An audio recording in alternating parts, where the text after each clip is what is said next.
Kata toksik itu sendiri biasanya dilekatkan pada seseorang saat ia tanpa sadar memberikan pengaruh negatif pada orang lain, baik melalui perlakuan, sikap, ataupun cara bicaranya atau kata-katanya juga. Nah, perilaku toksik ini dapat menimbulkan perasaan yang tidak nyaman, stres, bahkan bisa menimbulkan terjadinya konflik. Nah, gimana sih ciri-ciri orang yang toksik ini? Ini dia. Yang pertama, biasanya orang-orang toksik ini susah melihat sesuatu dari sudut pandang positif. Bawaannya komennya negatif terus. Nah, itu ciri-ciri yang pertama. Nah, yang kedua, bukan hanya itu aja, mereka juga biasanya tidak bisa menghormati batasan-batasan, aturan-aturan, atau norma-norma. Seperti ingin terlalu ikut campur sama urusan orang lain, ya, ingin masuk ke urusan Anda. Nah, hati-hati tuh, ya sudah mulai tanda-tanda dari toksik. Yang ketiga, orang-orang toksik juga tanpa sadar itu suka melukai orang-orang yang ada di sekitarnya. Baik secara emosional, verbal, maupun fisik. Dan bisa jadi dianya itu tidak menyadari. Wah, ya. Yang keempat, dalam berinteraksi pun biasanya orang-orang toksik ini suka membuat lingkungan itu tidak nyaman, membuat Anda tidak nyaman, merasa dimanipulasi, ya. Bahkan jadinya adalah menyalahkan diri sendiri. Nah, ketika Anda terus-menerus berhubungan sama orang-orang toksik ini, lama-kelamaan dapat membunuh rasa percaya diri Anda, mengurangi konsep diri Anda, harga diri Anda, ya. Kenapa? Karena orang-orang toksik ini biasanya akan melempar racunnya pada Anda.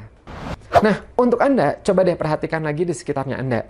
Apakah ada yang tanpa disadari ternyata toksik? Misal, lingkungan sekitar, seperti tempat kerja atau tempat tinggal yang sering terjadi pertengkaran, perdebatan tanpa akhir, saling argumen, suka ngomongin atasan atau rekan kerja lain secara negatif. Atau Anda juga bisa perhatikan coba hubungan Anda dengan pasangan Anda, ya, pacar misalnya, ya.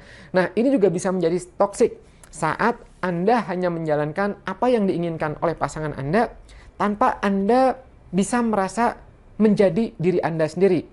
Misal, pasangan yang terlalu menuntut, yang terlalu posesif, yang terlalu mengukung, dan lain-lain. Teman. Nah, coba Anda perhatikan lagi ya teman-teman Anda satu persatu. Kalau ada salah satu teman Anda yang sifatnya itu toksik seperti benalu, ya. Nah, yang selalu mengganggu Anda, minta tolong terus tanpa berkesudahan, minjem uang terus-terusan tanpa jelas. Atau teman yang suka ngajak Anda ke aktivitas-aktivitas negatif, yang menghabiskan waktu nggak jelas dan lain-lain. Kemudian Anda juga cek lagi lingkungan keluarga Anda. Adik, kakak, orang tua ya, yang terlalu keras, yang terlalu mendikte secara berlebihan, otoriter, itu juga bisa menjadi toksik buat Anda. Nah, ketika ini terjadi pada Anda, apa yang perlu Anda lakukan? Apakah menghindar, menjauh, atau menghadapinya? Nah, kuncinya adalah ini dia, ada 3. Yaitu yang pertama adalah hindari, yang kedua batasi, yang ketiga hadapi. Yang satu, hindari. Hindari sebanyak mungkin orang-orang yang toksik agar Anda tidak terpapar energi negatifnya. Misal, teman, rekan kerja, lingkungan, dan lain-lain. Sebisa mungkin hindari. Tidak usah terlalu lama bersama dengan mereka. Mungkin nanti Anda akan dianggapnya alien oleh mereka. Ya, nggak suka ngumpul bareng sama mereka. Tidak apa-apa. Yang penting Anda sehat secara psikologis. Ingat ya, yang namanya toksik, racun, ya, awalnya kelihatan nggak apa-apa dan nggak kerasa. Tapi lama-kelamaan, ini akan masuk ke dalam diri Anda dan bisa mempengaruhi Anda. Apakah Anda menjadi sakit secara psikologis atau Anda tertular jadi toksik juga. Nah, jadi usahakan ketika Anda sudah melihat ciri-ciri toksik di lingkungan Anda, coba untuk lakukan manuver segera mungkin. Hindari paparan negatif dari mereka. 2, batasi. Nah, berikan batasan interaksi untuk lingkungan profesional atau hal-hal yang penting aja. Jadi, kalau teman-teman yang tadi yang bisa dihindari-hindari, ya, mungkin ketika Anda di kantor, di pekerjaan, itu Anda tidak bisa menghindari karena harus ketemu. Oleh karena itu, batasi. Jadi misal, hanya untuk urusan kerjaan aja atau tugas kuliah saja. Nah, misalnya Anda dan atasan atau Anda dan rekan kerja yang memang Anda harus bersama-sama karena tuntutan profesional. Maka batasi hanya di lingkup kerjaan itu saja. Selesai kerjaan, langsung Anda menjauh. Tidak usah membahas tentang kehidupan sehari-hari, nonton bareng, makan keluar bareng, nggak usah. Cukup sekedar batasan profesional saja. Yang ketiga, hadapi. Nah, ini dia nih, mudah-mudah sulit nih ya.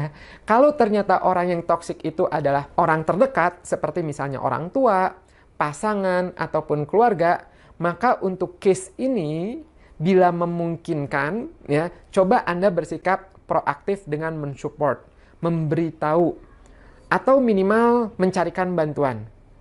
Kalau memungkinkan sih, kalau bisa coba Anda menjadi konselornya buat mereka. Coba dengarkan baik-baik untuk menenangkan dan mengurangi kecemasan mereka. Semoga dengan cara itu dorongan toksiknya tuh berkurang.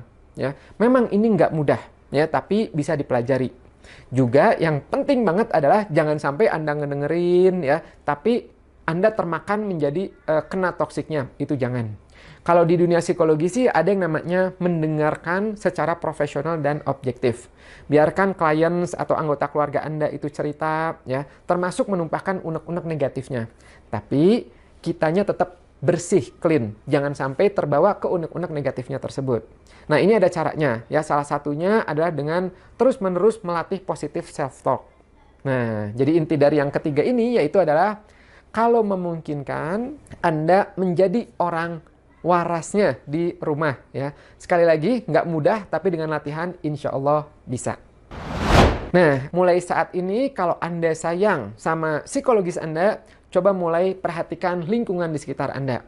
Ada toksiknya atau nggak ada ya. Kalau ada, pilah-pilah sedari dini. Apakah perlu dihindari, dieliminasi, dibatasi, atau perlu Anda hadapi secara profesional. Anda itu punya hak untuk sehat dan menjaga psikologis Anda tetap sehat juga. Karena saya tahu Anda itu unik dan berharga.